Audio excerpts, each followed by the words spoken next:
Alden Richard kawawa raw say ni Lolit, mayroon pa rin gustong makialam sa buhay niya.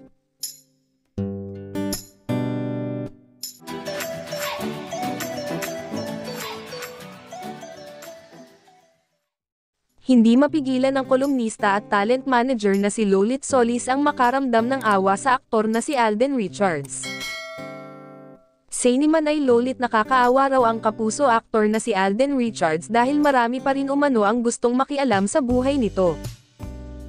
Bakit kaya parang may mga tao salve na parang gusto pigilan si Alden Richards sa mga gusto niya gawin? Dapat lang na kung ano ang gusto niya mangyari sa buhay niya. Kawawa naman si Alden kung hanggang ngayon meron pa ring mga tao na gusto makialam sa buhay niya, saad ni Lolit Solis. Bagamat hindi na nito idinetalye kung saan o ano ang nangyayari ngayon kay Alden ay inamin naman nito na marami pa rin ang nangingialam sa binata.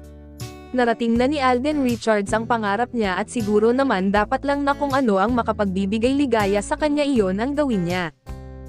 It is unfair na mag-impose lang kahit sino sa buhay ng ibang tao lalo pa ni Alden Richards, dagdag pa niya. Sinabi rin ng kolumnista na maayos naman daw ang pagpapalaki sa aktor. Talaga naman alaga ni Mama Tenten si Alden kaya tiyak na lahat ng dapat gawin ginagawa niya para maging maayos lahat sa buhay ni Alden. Kaya hindi pwede makialam ang iba. Mabuti naman at lahat ng gustong gawin ni Alden nagagawa niya, anang talent manager. Sinabi naman ng talent manager na hindi naman na kinakailangan ng aktor na sumunod sa mga bulong ng iba lalo na't alam naman nito kung ano ang mabuti para sa kanya. Dahil na rin nga alam niya na he or it himself na ngayon kung ano ang alam niya na mabuti para sa kanya iyon na lang gagawin niya. Hindi na niya kailangan sumunod pa sa gusto ng iba. Nandyan naman si Mama Tenten na pwede gumabay sa kanya. Kaya go lang Alden, do your thing.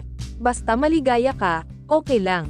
Samantala, may bagong pelikula si Alden na, 5 Breakups and a Romance, kung saan makakasama niya rito si Julia Montes.